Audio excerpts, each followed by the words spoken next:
Welcome to the National Archives and Records Administration's 2025 Genealogy Series.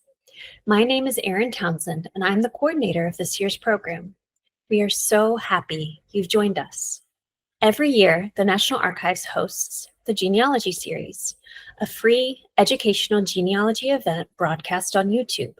Our presenters are records experts from National Archives locations across the United States. The sessions offer family history research tools on federal records and are open to everyone, from beginners to experienced family historians. All are welcome. We invite you to join the conversation. During each session's premiere, you can participate with the presenters and other family historians via live chat. Ask questions and get the presenters' answers anytime throughout the video and for an additional 10 minutes after the presentation ends. Here's how to engage in the live chat. You can ask questions via chat by first logging into YouTube. Continue to watch chat because the speaker will answer the questions there. Type your questions at any time throughout the presentation. Please keep your questions on today's topic. We are offering 5 genealogy sessions in May and June, starting May 13th and ending June 17th. If you miss a premiere broadcast, please know that the videos and handouts remain available online after the event, where you can view them at your convenience. Welcome to today's presentation titled Disaster Preparedness and Response for Family Collections. We have 2 presenters joining us today, Sara Holmes and Sara Leonowitz. Sara Holmes started working in preservation programs at the National Archives at St. Louis in 2007. She is currently a conservator. Before coming to the National Archives, she was a conservator at Texas Tech University and the Missouri State Archives. She has a Master of Library and Information Science with a Certificate of Advanced Study in Conservation of Library and Archival Materials from the University of Texas and a master's degree in history from the University of New Orleans. She is also a certified archivist and was selected as a member of the first cohort of the Archives Leadership Institute in 2008. Sara Leonowitz is a conservator technician at the National Archives in Washington, D.C. She received her bachelor's degree in art conservation from the University of Delaware in 2020 and her master's degree in the conservation of books and library materials from West Dean College in 2023. She is passionate about emergency response and conducted her dissertation on the conservation of war-damaged materials. Welcome to both of you. Thank you for your presentation today. Hi, I'm Sara Holmes, and I'm here today with Sara Leonowitz. We hope to familiarize you with how to prepare and respond to a disaster that could impact your family collections. This is quite a large topic, but we hope to introduce you to some of the basics, although the response methods we are covering will emphasize water-based disasters and recovering from water damage. To start off, let's talk about what actually is a disaster and how it might affect you and your family collections. Not all damaging events are classified as a disaster. An emergency will be any serious, unexpected, but often dangerous situation that happens. It typically affects just one building or a small number of buildings close to each other. This could be something like a house fire or a broken water pipe. It may be devastating to the structure and the contents in it, and even result in injuries or loss of life, but the footprint of the damage is relatively small. These are the common events that result in insurance claims to allow people to recover and may involve the use of local resources and charity assistance. Now, a disaster is going to have a broader impact. A disaster is a sudden accident or catastrophe that impacts a large area. It will encompass neighborhoods, cities, and even whole states or regions. These events will typically have a state and federal declaration of disaster, usually allowing for access to state and federal aid to assist in clearing debris and providing support for recovery. Of course, both emergencies and disasters can impact personal and family collections. causing great damage to things that were treasured by those whose lives are suddenly upended. Photos, letters, and special objects may need to be salvaged from the debris. You may be dealing with collections that have burn damage, soot, water damage, mold growth, or are contaminated. So what can you do? How can you be prepared? First and foremost, you need to consider personal health and safety in disaster response. If your home is damaged, you need to be very aware of possible problems. There could be structural damage. There may be electrical and gas hazards. Be sure you know where and how to access shutoffs. Never enter a flooded building unless both gas and electricity are off. If you ever smell gas, evacuate immediately. And never use any kind of an open flame. Keep those flashlights handy when light is needed. Keep in mind that many injuries and fatalities occur after the event itself as people begin to respond to it. Debris can contain a lot of surprises that might contain sharp items like nails, glass, and metal. Never ever run a generator indoors or in any kind of enclosed space. Beware of possible wildlife. Their homes were damaged too, and their lives disrupted as well. They can be disoriented, scared, and go places they normally would not. This goes for insects as well. After the flooding caused by Hurricane Helene in North Carolina last year, the state health department needed to supply Benadryl and EpiPens out to the affected areas because colonies of yellow jackets had their underground nests destroyed. So watch out on ground and in the air, and never go into a disaster site by yourself. Always have at least one other person with you. Waterborne hazards are very common. Be aware there are many different sources of water, ranging from fresh water and rainwater to the clean water that comes to our homes in pipes, and there may be fire suppression pipes too. These can often get stagnant, rusty, and nasty while the pipes sit inactive over the years. While fire suppression pipes are not common in homes, they may be in businesses and churches. And of course, sewer and septic systems can bring raw sewage waste and contamination out during a disaster. Contaminants can come from all sorts of different sources. They may come from building materials, especially in older homes. Asbestos may have been used. There may be lead paint or other sources of lead. There may even be PCBs. Oil or gas may be found in flood water, plus all the different kinds of household and garden chemicals. There may be bacteria, human and animal waste. Never assume that water is safe. Contamination may not be obvious and may not even come from the source of water, but be added along the way as water travels down pipes and mains. Water testing needs to be done by a certified lab or the public health department before you start drinking or cooking with the water. This is where being familiar with your city or county emergency response can be very helpful. You will need to find announcements and get information from these sources quickly and easily, even if regular communication is disrupted. In the case of fire, be aware that soot can be dangerous. It may require professional abatement. If you are around soot, protect yourself. Be sure you do not inhale it or allow yourself to touch it unless wearing gloves.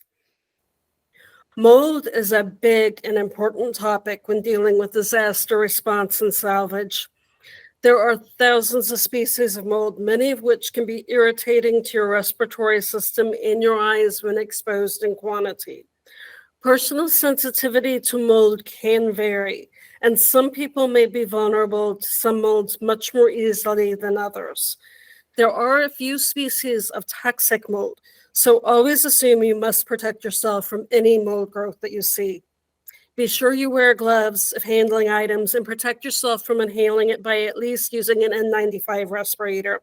It's very important to understand that the more exposure you have to mold, the more likely you are to develop a sensitivity to it.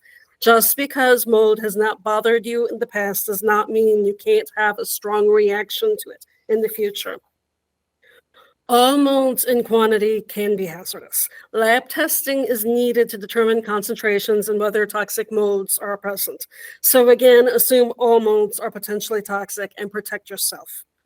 Be aware that air sampling is only going to determine whether your HVAC system is contaminated, not whether what is growing on your paper, photos, or textiles is mold.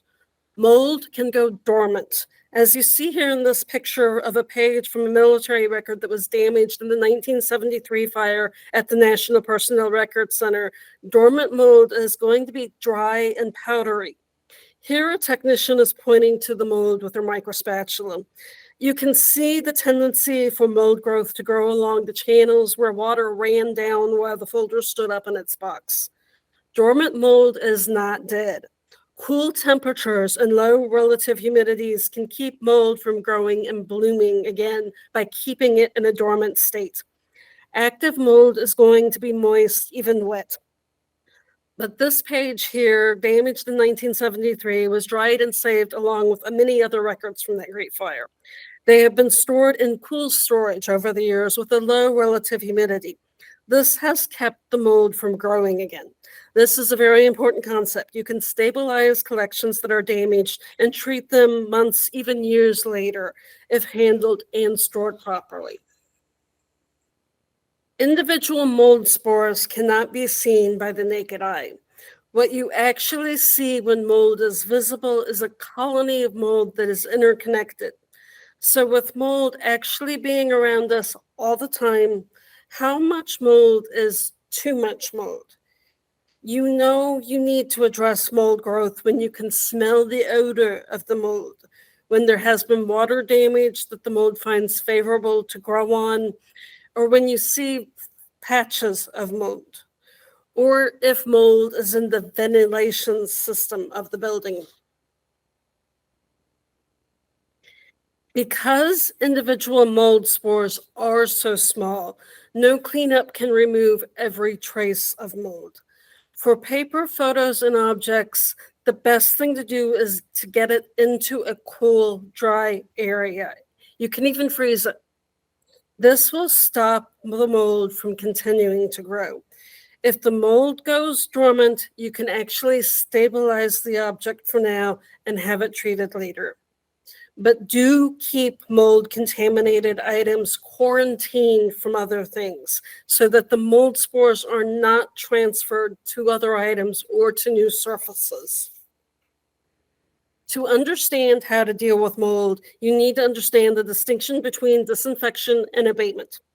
Disinfection is the cleaning and sanitizing to remove mold. This also means removing mold-contaminated items. That works really well for things like drywall that are best replaced. It doesn't work well with family heirlooms and sentimental objects. Consider a set of letters kept in the family for generations. The letters are made of paper, which itself is made of hundreds of thousands of fibers that are interconnected. Think of a piece of felt, which is also similarly made of interconnected fibers. While the surface of paper feels so smooth to our touch, it actually has thousands of possible entrances for these microscopic mold spores to enter and grow inside the paper. Paper itself is a three-dimensional object. It cannot be disinfected easily because the mold is entwined with the paper fibers. To disinfect it would be to lose the paper and the writing on it. So we want to abate the letters so we can reduce the amount of mold on the surface, if not inside of it. The treatment of abating the mold is where a conservator can come in and assist. Now let's take a step back before we move on. Since the first line of defense is to be prepared and you have learned some of the basics, we need to address some preparative steps. This will be different for each of us depending on where we live, what risks are most common, and how our local response is set up. First, we recommend contacting your local fire department and seeing what kind of programs your fire marshal may have. Many departments will visit your home and help assess where fire alarms should be installed, review evacuation plans, and help you make your home safer. Next, look online for your state's emergency management agency. This will likely have resources online and will address the common risks where you live, such as tornadoes, hurricanes, or wildfires. Also look for your city or county emergency response and get familiar with their resources and how they respond to emergencies and disasters. Finally, you may be interested in knowing about the Community Emergency Response Team, CERT. This is a national initiative that is set up to train volunteers locally. You can ask your fire marshal or local emergency response about opportunities in your community if you'd like to get involved. Now, we've learned a lot, but what can you expect to do if an emergency or disaster strikes your home and you have collections you want to save? First, be assured that there are sentimental and historic materials that can be saved by anyone who just learns the basic steps of salvaging collections. You will find that many things have resilience, even in some of the most seemingly dire situations. For example, in a more recent disaster when the French Broad River flooded at historic levels and inundated the small riverside town of Marshall, North Carolina last year, a photo album was found inside a wet and muddy family-owned store 4 days after the river had crossed it. With some coaching by text messaging, since phone service was largely unavailable, a friend of the family owning the album, who also happens to be my sister, helped the family recover by removing the photos from the old magnetic album and drying them out. There was minimal attempt to clean them at this point, and you can also see that paper from the album is sticking to some of the photos. These photos were laid out to dry. They are damaged, muddy, a few were even sticking to each other or to the album's paper. This was also done when clean water was really scarce, but they have been successfully salvaged. They still need treatment, but that can be done months, even years after the damage has occurred. So how can you do the same with your own collections? Sara Leonowitz will take you through those steps. Yes. Hi, I'm Sara Leonowitz, and I'm going to take you through these steps of salvaging and stabilizing your family objects after a disaster or emergency has occurred. I'd like to take a minute to go over the vocabulary difference between salvage and stabilize or stabilization. Salvage is the physical recovery of your objects from whatever conditions they survived, be it a flood, fire, or tornado. So this is going to be pulling your objects out of floodwater or from underneath debris, that kind of thing. Stabilization, those are the steps that you take to get your objects to a state where they will not continue to be harmed by the effects of the disaster. So with water-based emergencies, the biggest threat to your objects is going to be mold, which can destroy family heirlooms in the short and long-term aftermath of a disaster. So the stabilization steps will emphasize cleaning and drying your objects as much as possible so mold does not set in and begin to eat away at your heirlooms. Before we go into the nitty-gritty of salvaging and stabilizing your objects, you will first need to take care of you and your family's personal safety and well-being, especially in the aftermath of an environmental emergency like a hurricane or tornado. It is important to take these steps, like making sure the authorities have said your home is safe to enter, which can include keeping the power and gas lines off in your home, watching where you step when you do enter your home, and documenting the damages for insurance purposes. All of these things will contribute to your physical and financial safety, but it's also important to take care of your emotional well-being. Loss from big events like natural disasters or even smaller ones like a basement flooding can take a big toll on your mental health. You likely won't be able to save everything, so allow yourself to feel what you're feeling about that, but know that your best chance to saving your personal belongings is to move efficiently and to make quick decisions. For all of these reasons, we advise you to decide what objects are most important to you and to drive your energy into saving those objects to the best of your ability. When salvaging your belongings, we advise you to focus on the truly irreplaceable objects or things that have really strong sentimental value, like handwritten letters or handmade quilts.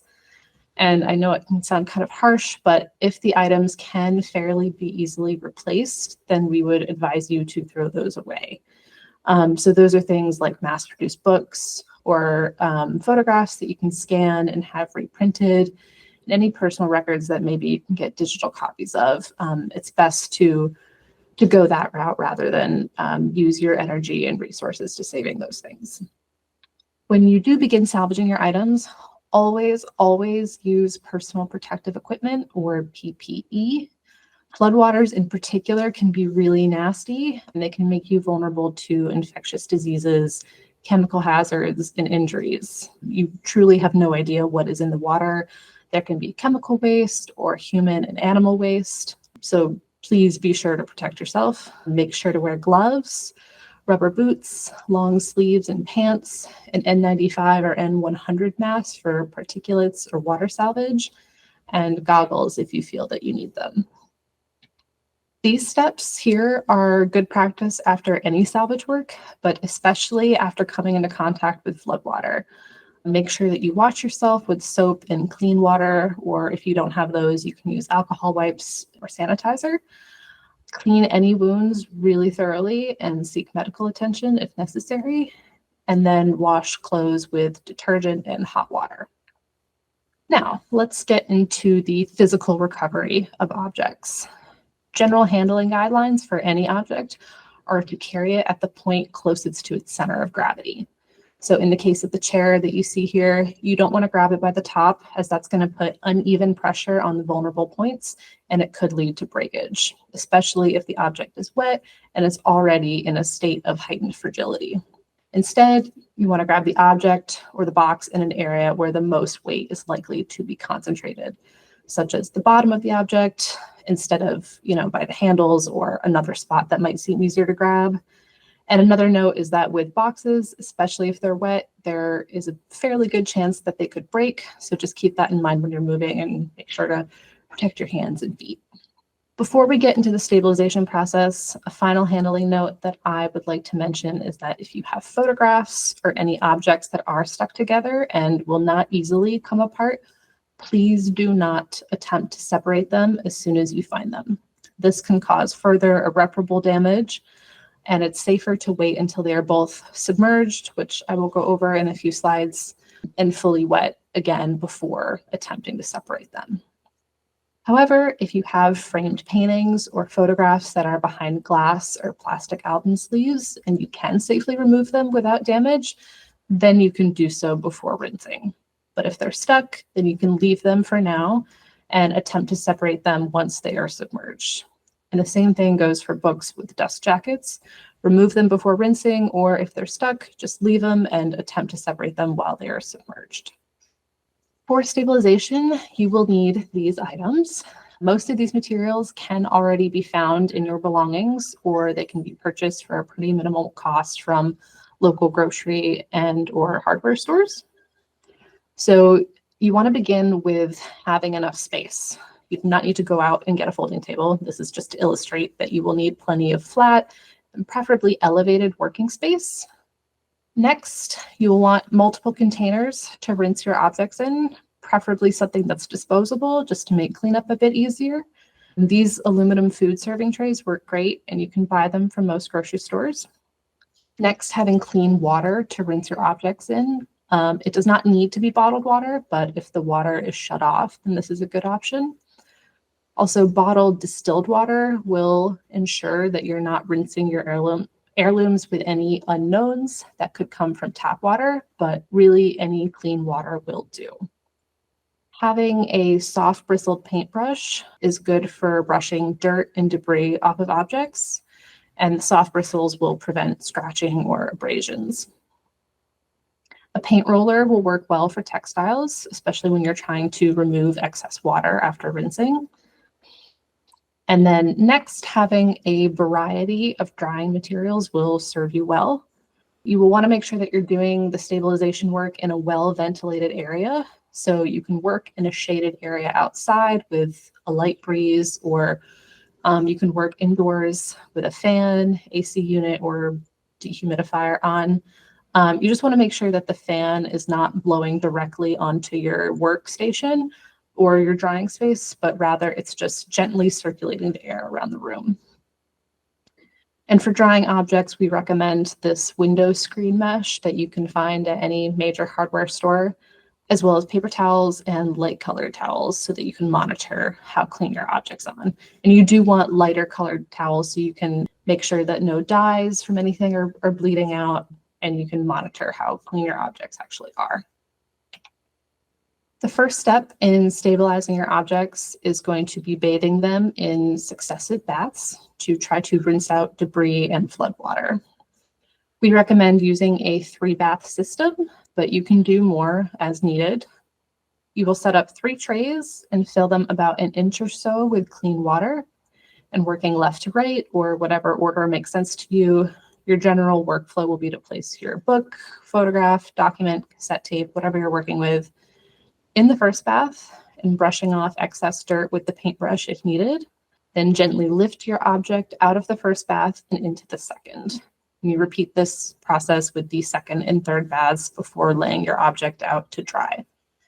You will begin to notice that the first bath will be the dirtiest and the third bath will look the cleanest, and you can replace your trays with fresh water as needed.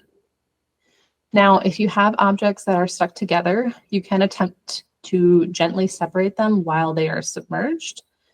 In the case of certain media, like photographs and film, it is okay to leave them to soak for a little while before separating them.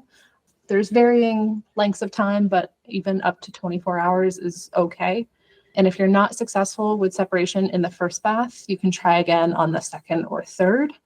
But if they do not separate by the third, then they likely will not separate with these measures, and you may need to consult a professional conservator. Now, certain objects will require slightly different approaches to bathing, with paper documents, photographs, and textiles, all of which can be extremely fragile when they're wet. It's important to support the full surface of those objects with something like the window screen mesh, which will allow water to drain through it while evenly distributing the full weight of the object. Additionally, by grabbing the screen by the corners, as seen in one of the images on the last slide, you will not have to actually touch the object while it's wet, which can help ensure that you don't cause further damage while bathing it. With books, you will want to minimize the amount of water that gets absorbed into the pages of the text block and instead focus on cleaning the outside of the book. If a lot of water soaks into all the pages of the book, it can take a really long time to dry and increase the likelihood of mold growth. So instead, you should hold the book firmly shut as you dip it in and out of the bath in a slow, swooping motion away from your body. If there is mud or debris stuck to the outside of the book, you can keep the book shut with one hand while you gently brush off debris with your soft bristled paintbrush. All other types of objects can be submerged, or if they're especially delicate, you can gently dab them with a damp sponge or a cloth to clean them. But it is really important that you do not rub any of these objects, as that can cause further damage like breakage, or it can further ingrain the mud and the dirt. When you're done rinsing your objects, it is crucial to make sure that they dry thoroughly. This will minimize the chance of mold growth and further damage. Different objects will need different amounts of time to dry and require different setups. Photographs and digital media will generally dry much quicker than books or some textiles. Maximizing space is going to be really key here. You can pin photographs up by their corners on a clothesline to allow them to drip dry. Just make sure that they are not touching any other photographs or other objects as they dry, because that may cause them to stick together. Smaller textiles and heavier flat objects can be laid down on an elevated and absorbent or breathable support like paper or cotton towels, or you can buy flat drying racks, which work very well for this. Again, when you do this method, just make sure that the objects have enough space and they do not touch each other as they dry. If books are saturated through into the text block, you can interleave pages every so often with sheets of unprinted paper or paper towels to absorb as much excess moisture as possible. Just make sure to check back periodically and change the paper towels as they become saturated. Once most of that excess water is absorbed out, you can attempt to stand the book up with the pages kind of fanned out with air circulation in the room to try to dry out the book completely. Note that this will take quite a bit of time to do. Now, textiles should have the excess water pressed out before drying. So place your textile between two undyed towels, and you can use the paint roller to gently roll the excess water onto the towel. It's super important never to wring or twist your textiles to get the water out. This can cause distortions and further damage your textiles. If you're concerned about dyes in the textile bleeding, you can lay a piece of cheesecloth on top to try to minimize the dyes from bleeding into each other. Cheesecloth is really good at catching those dyes. And then once the excess water has been mopped up, you can lay it out on your elevated mesh, the netted drying rack, or even the clothesline. But if you do opt for the clothesline, we would recommend using some sort of padding like foam pipe insulation or a pool noodle, that kind of thing, over the line just to better distribute the weight of the textile. Now, you can also use that towel sandwich technique for drying documents that need to remain flat. So like documents, you can place them between two sheets of paper towels and continue to stack the documents between paper towels and put them under lightweight like a cookie sheet. Make sure to continually check on the saturation of those paper towels. If they are wet through and the document needs to keep drying, just change out those paper towels for dry ones and repeat the stack process until all of your documents are dry. With larger objects like paintings, make sure you dry them off the ground and ensure that there is adequate airflow around the entire object, like in that visual on the slide. So dry them propped up and at an angle against a wall instead of laying flat on a table. Mold can set in within about 48 hours, and because of that, you need to work quickly. If you cannot deal with all of your objects within that amount of time, that's okay. You do have the option to freeze your objects, which will buy you time for when you need more space. When freezing wet objects, make sure you wrap them up or interleave them with freezer paper. You do not want to use wax or parchment paper as these can fuse with your items and cause further damage. With books, you can neatly wrap them up kind of like you would a present and make sure that the book has good contact with the freezer paper. And then using outdoor tape, you can secure it. And you want to make sure that you're using outdoor painter's tape because the adhesive is meant to withstand cooler conditions like those inside of a freezer. Using regular tape can cause the adhesive on the tape to fail while it's in the freezer. Now, if you're going to freeze photographs or documents, you can place an entire bundle, even if it's wet, inside a freezer paper package or a labeled plastic bag that is sealed with outdoor tape and just put that in the freezer. And the same thing goes with textiles, though if you need to fold the textile in order to fit it in the plastic bag, just make sure that you interleave each layer of that fold with a sheet of freezer paper. You can leave your objects in your freezer for a long time, up to a year if absolutely necessary. When you are ready to perform the stabilization steps, though, just make sure you thaw your objects completely before any sort of manipulation and that you have a plan for how you're going to deal with them. If you can get your objects fully dry before any mold sets in to cause further damage, there is a healthy chance your heirlooms can be saved. However, I would like to mention that these guidelines do not guarantee the survival of your object, but they will provide you with the best defense against the disaster claiming any more casualties than it already has. Something else that I'd like to mention is that following the stabilization steps will not return your objects to their original pre-event condition. Rather, it will get them to a state where they will not continue to deteriorate, and you can seek the help of a conservator, or at the very least, ensure your belongings' survival, which can not only help with the physical recovery from a disaster, but the emotional recovery as well. There are a number of resources available to help you recover from disasters. The first one listed here is the National Heritage Responders, which is run by volunteer heritage professionals that are always available to offer advice on salvaging your belongings.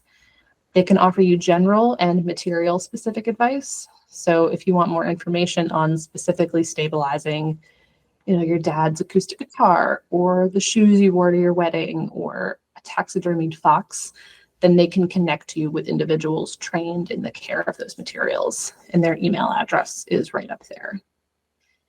If you would like to access FEMA's handouts on the exact guidance we've just reviewed, then you can search FEMA Save Your Family Treasures, and it should be the first result in the search engine. You can also access this information through FEMA's SIFT partner or the Heritage Emergency National Task Force or HENTUF's website. Lastly, if after salvaging your objects and you want to enlist the services of a professional conservator to offer advice or to hire one to care for your object further, you can find a conservator through the American Institute of Conservation's website. Thank you very much for your time. If you have any questions on any of the information that we reviewed here, please reach out to preservation@nara.gov. Thank you again for watching. This ends the lecture portion of the broadcast, but we will continue to take your questions about today's topic in the chat. If we do not get to your question, please send us an email at inquire@nara.gov. Videos and handouts from the program will remain available on this YouTube page and our website. We plan future programs based on your feedback. Would you please take a minute to complete our short online evaluation form? At this time, I'd like to thank the Genealogy series team who contributed to the success of this program. We are grateful for your work. If you enjoyed this video, check out our Know Your Records program. We have over 100 educational videos on how to conduct research at the National Archives. Although this concludes the video portion of the broadcast, we will continue to take your questions in the chat for another 10 minutes. Please stay if you have questions. Thank you for joining us for today's presentation.